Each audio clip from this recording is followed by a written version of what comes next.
So we will be doing a tankless water heater presentation. Presenting today will be Steve Lammers, Eric Rufner, and Ben Wiegand. I'm Steve Lammers. Presentation topics. We're going to talk about how this project relates to the class, principles of tankless water heater operation design, the purpose of the project, statistics and analysis of Simulink model data, Simulink model explanation, derivation, and demonstration. Project purpose. Describe tankless water heater operation, understand heat transfer and the impacts of operation and design of tankless water heaters, understand difference between input temperature and output temperature, create a Simulink model for temperature, determine the energy requirements, and determine cost to operate heater with sample data. Statistics and linear algebra utilized in project. Statistics used: mean, variance, standard deviation, hypothesis testing, confidence interval. Linear algebra was Simulink model function block. Did not do hand calculations, is not necessary. Probability was not used in this project.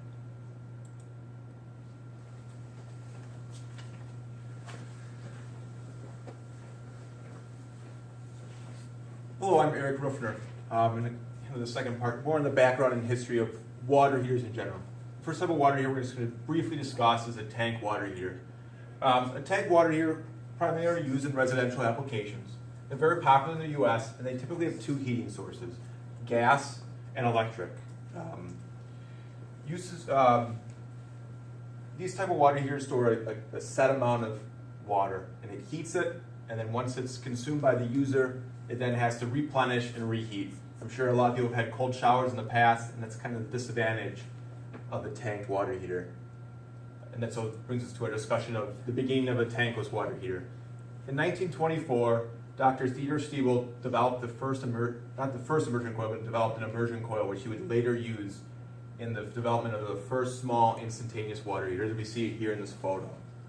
They tend to be small, on-demand heaters initially.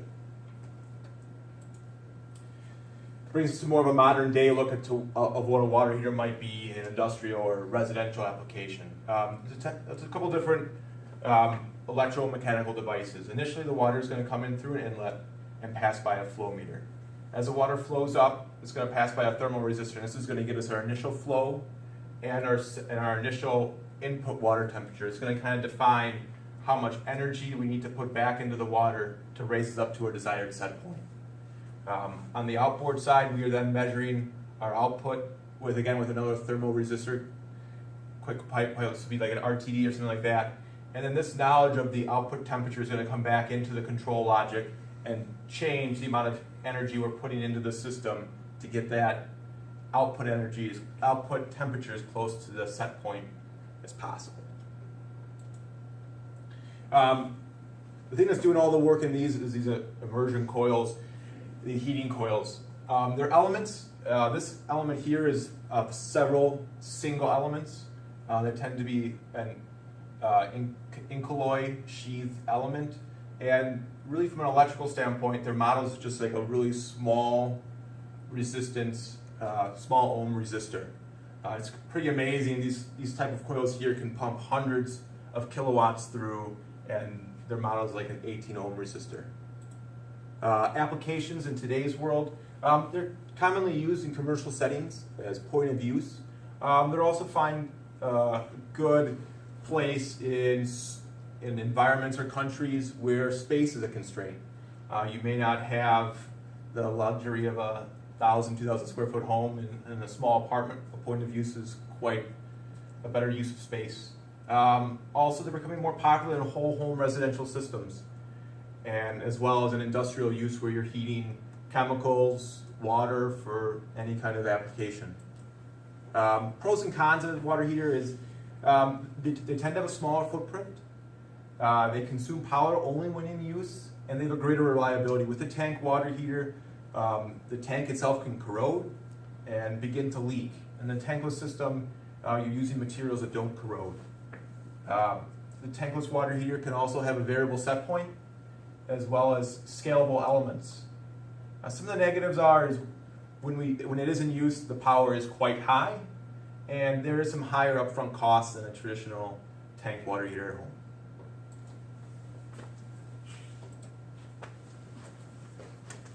Okay, this is the third presenter today, Ben Wiegand.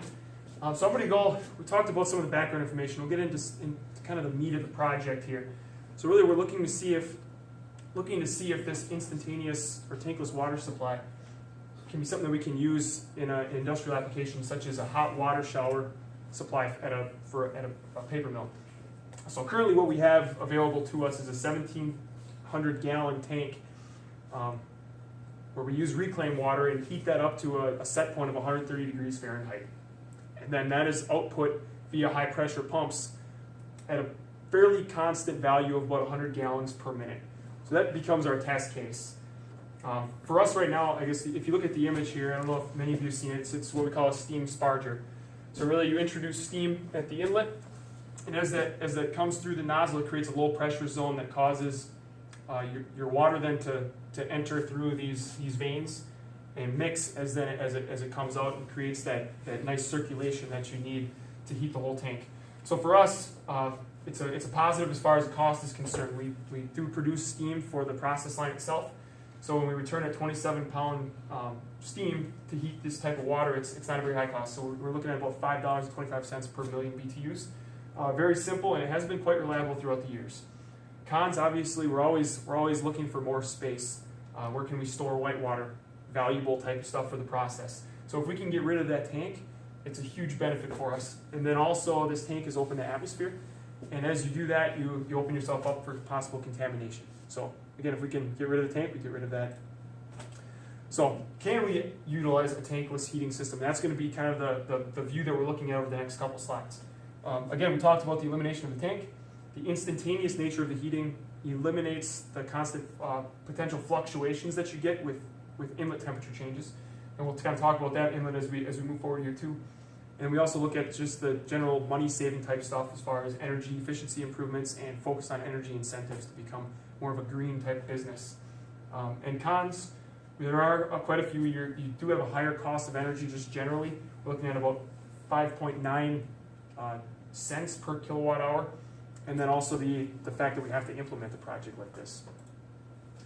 So heat transfer, we'll just go through the general, real quick basics. You have three different types of heat transfer generally that we have to really worry about. That's conduction through the wall of something. You've got convection from that wall into the moving fluid, and that can be either forced or free convection. In our case, when you're pumping something, it's forced. And then radiation, which is then a transfer of that heat to your environment. Mainly for us, it's the first two in play for a well-insulated system that we're assuming. So you can create a thermal circuit and create a resistance based on your conduction coefficient as well as your convection coefficient. You can kind of see the equations at the bottom there. I won't go through those. And then if you do arrange it as a circuit in series, at every node you can actually calculate what your temperature is. So that particular model only takes one test case versus something that occurs over a period of time. So that's where we had to get more real with ourselves as we developed a realistic model that we can actually use to somewhat model this scenario.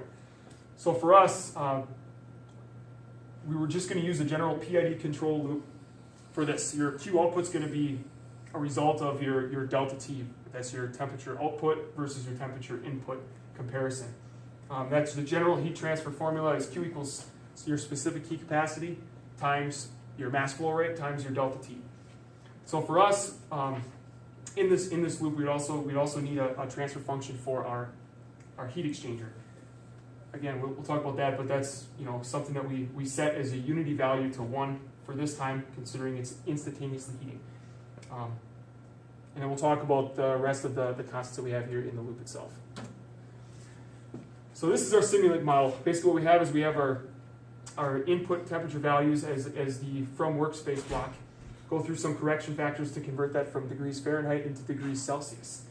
And then that goes into a summation block, and as you put your Q value in times your CP and your mass flow rate, the sum of those two is what your output temperature is. So you can see our output temperature at the end. You come back in the feedback loop, compare it to your temperature set point, which we had of 130, and then it kind of just goes through the whole system again. We did use the specific heat capacity of water to be 4.184 kilojoules per kilogram degree Celsius, and mass flow rate of 6.317 kilograms per second. The temperature in was uploaded from PyData, which is what we use to collect our information here, and that was done every half hour over the course of 6 months. So we'll get to some of the model outputs here. The first one that you'll see is our heat transfer rate from the elements to the water itself, as well as the green being your outlet temperature versus the blue being your input temperature. You can see here throughout the beginning of summer when our input temperatures are relatively high compared to due to the river water being a higher temperature, we don't use these heaters a whole lot. But then as we move on towards the winter months, we have to increase that output temperature, and you do see the usage there. It's limited to 432 kilowatts, as that's what we did our initial calculations and found that to be the max. And again, we're looking kind of the same thing here, except we're comparing it to our temperature set point. And then cost per year. You can easily determine that with the known rates. We did determine it's about $16,430 to run this unit over 6 months. You double that, and you get your about $32,000 to run this unit per year. And here we look at a step input. You can see the effect of the PID loop on the response there.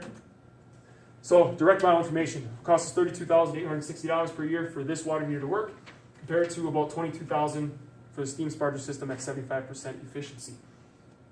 Again, requires more study if we'd like to really kind of make those numbers more accurate. But by the numbers, financially, it doesn't appear to be a project that we can utilize right now. But again, with more studies, that might be something that we could present to the supervisors, and it might be something that might be approved. Statistically, however, that's what determines if it's actually going to work for our system. And Steve will come back and he'll tell us a little more about that. So the data over 6 months was 11,458 samples. So the real important one is the outlet temperature. So that's our set point. So our set point was 55 degrees Celsius, and our average is 54.28, which makes it look like it's pretty close. But when you start running the statistical analysis on it, you look at the standard deviation and the deviation, it's not quite optimized. So this slide talks about the confidence interval. So we arbitrarily chose a confidence interval of 95%. The model does not meet the confidence interval. The purpose of the confidence interval is to understand model performance. So even though it does not meet the confidence interval we chose, we just understand where is it at right now. So utilizing confidence intervals can really optimize designs. So that's the purpose of using a confidence interval with Simulink. So conclusions. This has a capacity of 432 kilowatts, and it will provide enough energy for what we're looking at. Bouncing around the set point caused a few different issues for us. So the data is collected in half-hour increments. So in real life, your temperature is being checked way faster than a half hour. So sudden variability can happen in those half-hour increments. That goes away when it's a little more constant when in real life. So the model used an arbitrary PID controller, so it was not optimized. That is something we would definitely put more time into if the time was available. And our conclusion is worth an additional research to see if this is worth doing. So.